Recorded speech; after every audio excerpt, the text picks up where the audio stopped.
పెను తుఫాను తలొంచి చూసే తొలి నిప్పు కణం అతడే.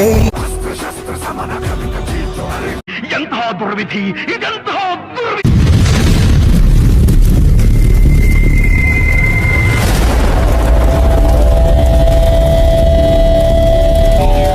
ನಮಸ್ಕಾರ ವೀಕ್ಷಕರೇ, ನಾನು ಹಿಂದೂ ಶಿವಸೇನಾ ಯೂಟ್ಯೂಬ್ ಚಾನಲ್ಗೆ ಸ್ವಾಗತ ಸುಸ್ವಾಗತ. ನಾನು ನಿಮ್ಮ ವೆಂಕಟ್. ವೀಕ್ಷಕರೇ, ನಮ್ಮ ಬ್ರಹ್ಮಕುಮಾರಿಯರು ಹೇಳ್ತಾರೆ ಶಿವ ಪರಮಾತ್ಮ ನಿರಾಕಾರ ಜ್ಯೋತಿ ಸ್ವರೂಪ ಅಂತ ಹೇಳ್ತಾರೆ, ಹೌದಾ? ಮತ್ತೆ ಅವ್ರು ಏನು ಉದಾಹರಣೆ ಕೊಡ್ತಾರೆ? ಜೀಸಸ್ ಕ್ರೈಸ್ಟ್ ಬಗ್ಗೆ ಕೊಡ್ತಾರೆ, ಅಲ್ಲಾನ ಬಗ್ಗೆ ಕೊಡ್ತಾರೆ. ಏನಂತ? ಜೀಸಸ್ ಕ್ರೈಸ್ಟ್ ಹೇಳ್ತಾನೆ, I am not god, I am god messenger, god is light ಅಂತ ಹೇಳ್ತಾನೆ. ಅಂದ್ರೇನು?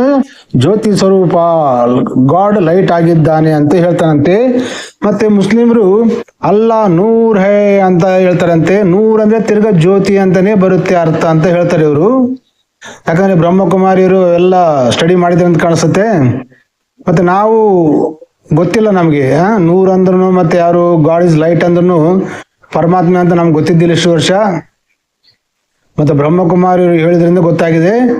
ಸೊ ವೀಕ್ಷಕರೇ, ನಮ್ಮ ಹಿಂದೂ ಸನಾತನ ಗ್ರಂಥಗಳಲ್ಲಿ ಶಿವ ಪರಮಾತ್ಮಕ್ಕೆ ಆಕಾರ ಇದೆ, ಶಿವ ಪರಮಾತ್ಮನಿಗೆ ದೇಹ ಇದೆ, ಅಂದ್ರೆ ಆತದ ಅವತಾರ ಪುರುಷ ಅಂತ ನಾವು ನಂಬ್ತೀವಿ. ಆದ್ರೆ ಹೌದು, ಅವರು ಬ್ರಹ್ಮಕುಮಾರಿಯರು ಏನ್ ಹೇಳ್ತಾರೆ? ಅವರು ಶಿವ ಪರಮಾತ್ಮ ಅಲ್ಲ, ಶಂಕರ ಅಂತ ಹೇಳ್ತಾರೆ.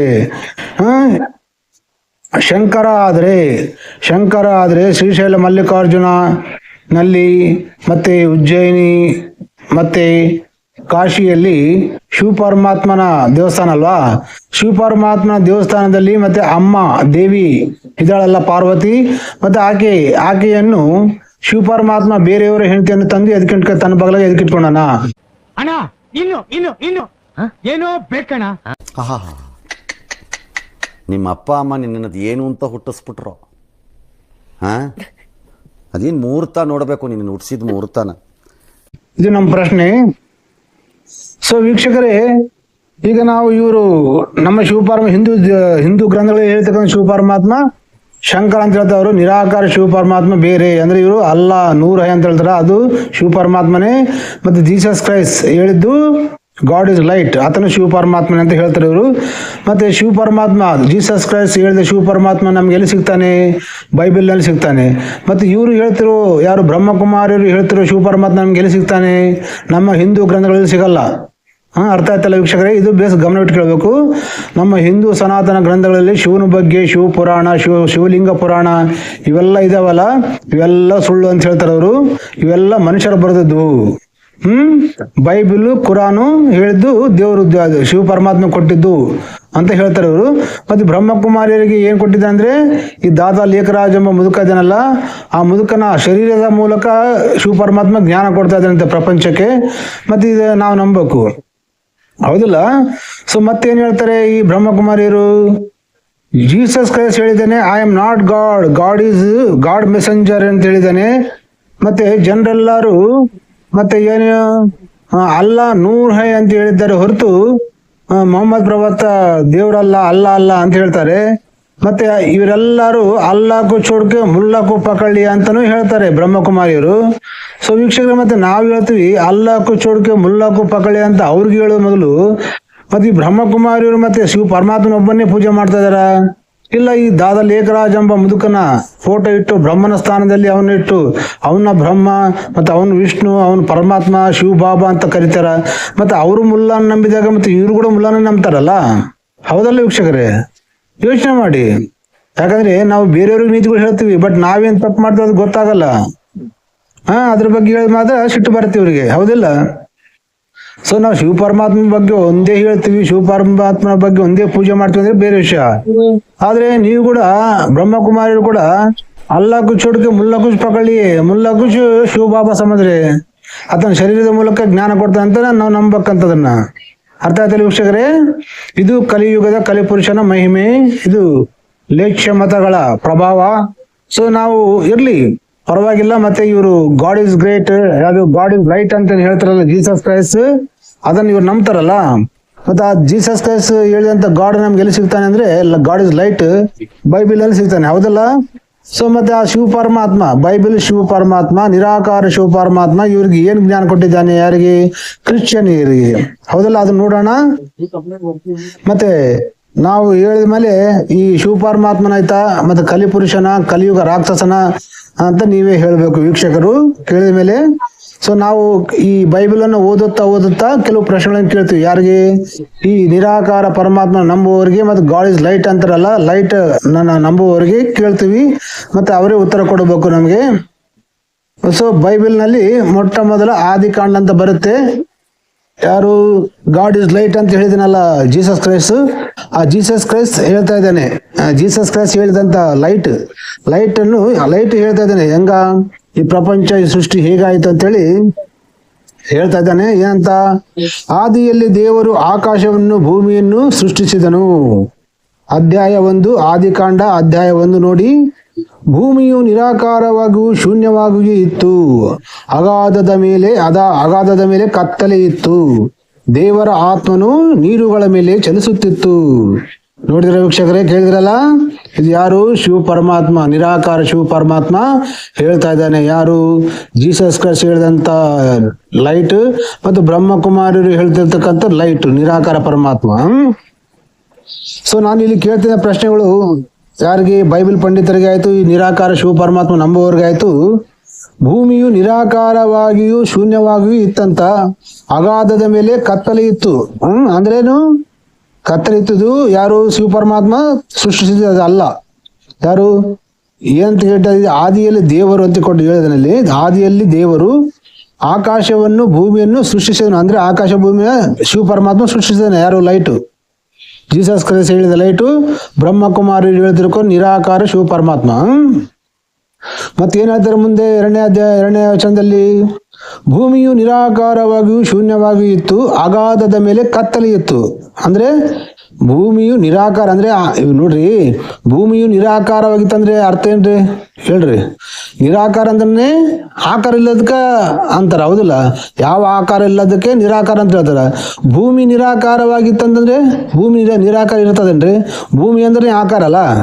ನೋಡ್ರಿ ಇವ್ರಿಗೆ ಎಷ್ಟು ಜ್ಞಾನ ಇರ್ತದೆ, ಇವ್ರ ಜ್ಞಾನ ಹೆಂಗಿರ್ತದೆ ಅನ್ನೋದನ್ನ ನೀವೇ ಯೋಚನೆ ಮಾಡಿ. ಇವೆಲ್ಲ ಕಲಿಯುಗದ ಕಲಿಪುರುಷನ ಮತಗಳು, ಕಲಿಯುಗ ಕಲಿಪುರುಷನ ಪ್ರಭಾವ, ಕಲಿಪುರುಷನ ಮಾಯಿ. ಆಯ್ತಾ? ನೀವೇ ಹೇಳ್ಬಿಡಿ ವೀಕ್ಷಕರೇ. ಭೂಮಿ ನಿರಾಕಾರವಾಗಿತ್ತು ಅಂತ ಇಲ್ಲಿ ಬರ್ದಾರ ಬೈಬಲ್ನಲ್ಲಿ. ಯಾರು ಬರೆಸಿರ? ಇದು ಶಿವ ಪರಮಾತ್ಮ, ಬ್ರಹ್ಮಕುಮಾರಿಯರು ಹೇಳ್ತಿರೋ ಶಿವ ಪರಮಾತ್ಮ, ಹಾಗೂ ಬೈಬಲ್ನಲ್ಲಿ ಜೀಸಸ್ ಕ್ರೈಸ್ಟ್ ಹೇಳಿದ ಲೈಟ್, ಗಾಡ್ ಇಸ್ ಲೈಟ್ ಅಂತ ಹೇಳಿದ್ರಲ್ಲ, ಆ ಲೈಟ್ ಬರೆಸ್ತಾ ಇದ್ದಾನೆ. ಹೆಂಗೆ ಇದು ಪ್ರವರ್ತ? ಹೆಂಗೆ ಈ ಬ್ರಹ್ಮಕುಮಾರಿ ಶಿವಬಾಬಾ ಇದನ್ನಲ್ಲ, ಯಾರು? ದಾದಾ ಲೇಖರಾಜು ಶರೀರ ಬೆಳೆಸ್ಕೊಂಡು ಶಿವ ಪರಮಾತ್ಮ ಜ್ಞಾನ ಕೊಡ್ತಾ ಇದ್ದಾನಲ್ಲ, ಹಾಗೆ ಮೋಶೆ ಎಂಬ ಮೋಶೆ ಎಂಬ ಪ್ರವರ್ತ ಇದ್ದಾನೆ ಬೈಬಲ್ನಲ್ಲಿ. ಆ ಪ್ರವರ್ತ ಮೂಲಕ ಬರೆಸ್ತಾ ಇದ್ದಾನೆ ಇದನ್ನ ಶಿವ ಪರಮಾತ್ಮ. ಅರ್ಥ ಆಯ್ತಾ? ಜ್ಞಾನ ಕೊಡ್ತಾ ಇದ್ದಾನೆ ಪ್ರಪಂಚಕ್ಕೆ. ಅರ್ಥ ಆಯ್ತಾ? ಸೊ ಭೂಮಿಯು ನಿರಾಕಾರವಾಗಿಯೂ ಶೂನ್ಯವಾಗಿಯೂ ಇತ್ತು, ಅಗಾಧದ ಮೇಲೆ ಕತ್ತಲೆ ಇತ್ತು, ದೇವರು ಆತ್ಮನು ನೀರುಗಳ ಮೇಲೆ ಚಲಿಸುತ್ತಿತ್ತು. ಅರ್ಥ ಆಯ್ತಾ ವೀಕ್ಷಕರೇ? ದೇವರ ಆತ್ಮ ಅಂದ್ರೆ ನೀರಿತ್ತು ಅಂತ, ನೀರು ಮೇಲೆ ಚಲಿಸುತ್ತಿತ್ತು ಅಂತ. ಅಂದ್ರೆ ಈ ಕತ್ತಲೆ ಆಲ್ರೆಡಿ ಇದೆ, ಕತ್ತಲೆಯನ್ನು ದೇವರು ಸೃಷ್ಟಿ ಮಾಡಿಲ್ಲ. ಮತ್ತು ನೀರುಗಳ ಈ ಪ್ರಪಂಚದೊಳಗೆ ಇದಾವೆ, ನೀರನ್ನು ದೇವರು ಸೃಷ್ಟಿ ಮಾಡಿಲ್ಲ. ಇಲ್ಲಿ ಸೃಷ್ಟಿ ಮಾಡಿದ್ದೆ ಅಂತ ಬರ್ದಿಲ್ಲ, ಅವರು ಕೊಟ್ಟಿಲ್ಲ. ಏನಂತ ಕೊಟ್ಟಾರ? ಭೂಮಿಯು ನಿರಾಕಾರವಾಗಿಯೂ ಶೂನ್ಯವಾಗಿಯೂ ಇತ್ತಂತೆ. ಭೂಮಿ ನಿರಾಕಾರವಾಗಿರೋದೇನ್ರಿ? ಭೂಮಿ ಅಂದ್ರೆ ಆಕಾರ ಅಲ್ಲ. ನೋಡಿ ಎಷ್ಟು ಜ್ಞಾನ ಇರ್ತದೆ ಇವರಿಗೆ ಅಂತ ನೀವೇ ಯೋಚನೆ ಮಾಡಿ. ಇವು ದೈವ ಗ್ರಂಥನ, ಇವ್ರು ಹೇಳ್ತಿರೋ ಪೈತ್ಯನ ನೀವೇ ಅರ್ಥ ಮಾಡ್ಕೊಳ್ಳಿ. ಹಾಗೂ ನಿಮ್ಮ ಅಭಿಪ್ರಾಯ ಕಾಮೆಂಟ್ ಮಾಡಿ ತಿಳಿಸಿ ನನಗೆ.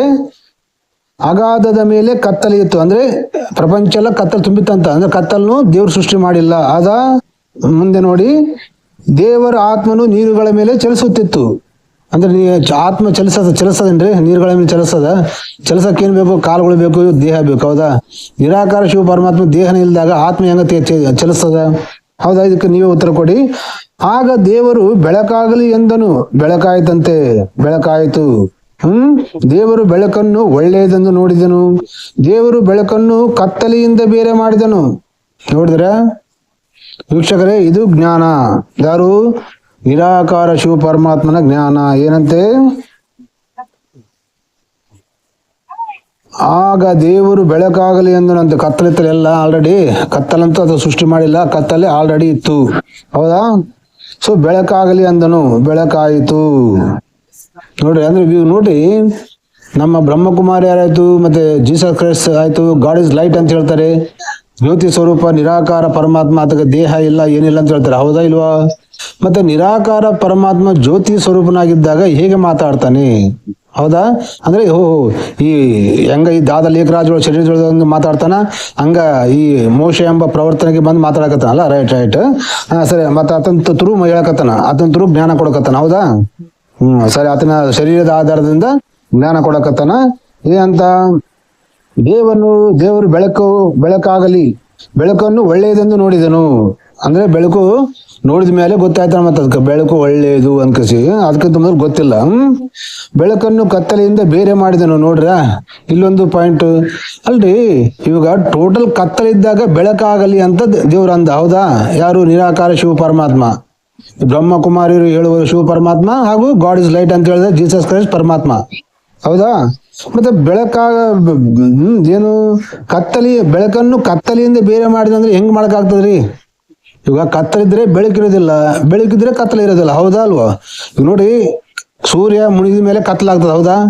ಅವಾಗ ಬೆಳಕಿರೋದಿಲ್ಲ, ಕತ್ತಲಿರ್ತದ. ಸೂರ್ಯ ಬಂದ್ಮೇಲೆ ಕತ್ತಲಿರ್ತದ್ರಿ? ಇರೋದಿಲ್ಲ. ಹೌದಾ? ಮತ್ತೆ ಬೆಳಕನ್ನು ಕತ್ತಲೆಯಿಂದ ಬೇರೆ ಮಾಡೋದಂದ್ರೆ, ಅಂದ್ರೆ ಬೆಳಕು ಕತ್ತಲು ಎರಡು ಕಲ್ತಿರ್ತಾವ? ಸಾಧ್ಯನಾ ಇದು? ವಿಚಾರ ಮಾಡಿ ವೀಕ್ಷಕರೇ. ಯಾಕಂದ್ರೆ ಈ ದೇವರು ನಮ್ಮ ಶರೀರದಿಂದ ಜ್ಞಾನ ಕೊಡಕತ್ತಂತ ಯಾರು ಹೇಳ್ತಾರ ಅವ್ರು ಮೂರ್ಖರು. ಅವ್ರೆಲ್ಲ ಹೇಳ್ತಾರಲ್ಲ ಸುಳ್ಳು.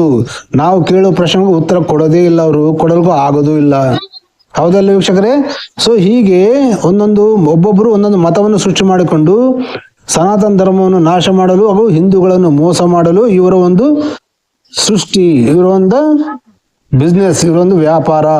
ಅವರನ್ನು ದೇವರ ಬಗ್ಗೆ ಜ್ಞಾನ ಕೊಡ್ತೀವಿ ಅಂತೇಳಿ ಜ್ಞಾನ ಕೊಟ್ಟಿದ್ದ ದೇವರ ಹೆಸರಲ್ಲಿ, ಜ್ಞಾನದ ಹೆಸರಲ್ಲಿ ಅವರಿಂದ ಹಣವನ್ನು ಸಂಪಾದನೆ ಮಾಡಿಕೊಂಡು ದೊಡ್ಡ ದೊಡ್ಡ ಆಶ್ರಮಗಳು, ದೊಡ್ಡ ದೊಡ್ಡ ಬ್ಯಾಂಕ್ ಬ್ಯಾಲೆನ್ಸ್ಗಳನ್ನು ಗಳಿಸಿಕೊಳ್ಳುವ ಒಂದು ಹುನ್ನಾರ.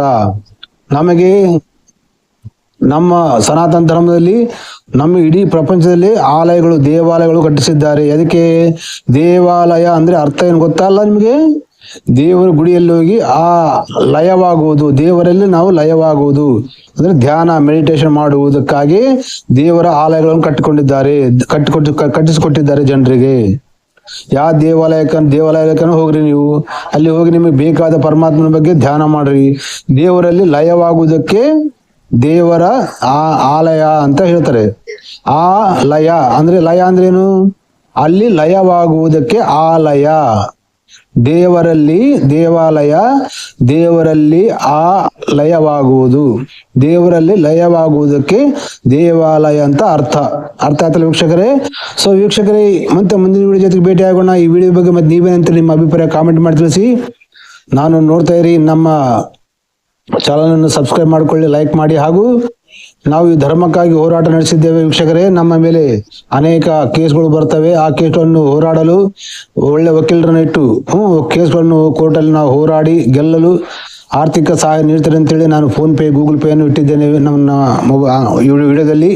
ಸೊ ದಾನಿಗಳು ಎಲ್ಲರೂ ಸಹಕರಿಸಬೇಕಾಗಿ ತಮ್ಮ ಕೈಲಾದಷ್ಟು ಫೋನ್ ಪೇ, ಗೂಗಲ್ ಪೇ ಮಾಡಿ ಅಂತ ಕೇಳ್ಕೊಳ್ತಾ ಇದ್ದೇನೆ. ಮತ್ತೆ ಮುಂದಿನ ವಿಡಿಯೋ ಜೊತೆಗೆ ಭೇಟಿ ಆಗೋಣ. ಈ ವಿಡಿಯೋದ ಬಗ್ಗೆ ನಿಮ್ಮ ಮಾಹಿತಿ ಕಾಮೆಂಟ್ ಮಾಡಿ ತಿಳಿಸಿ. ಜೈ ಹಿಂದ್, ವಂದೇ ಮಾತರಂ, ಭಾರತ್ ಮಾತಾ ಕಿ ಜೈ.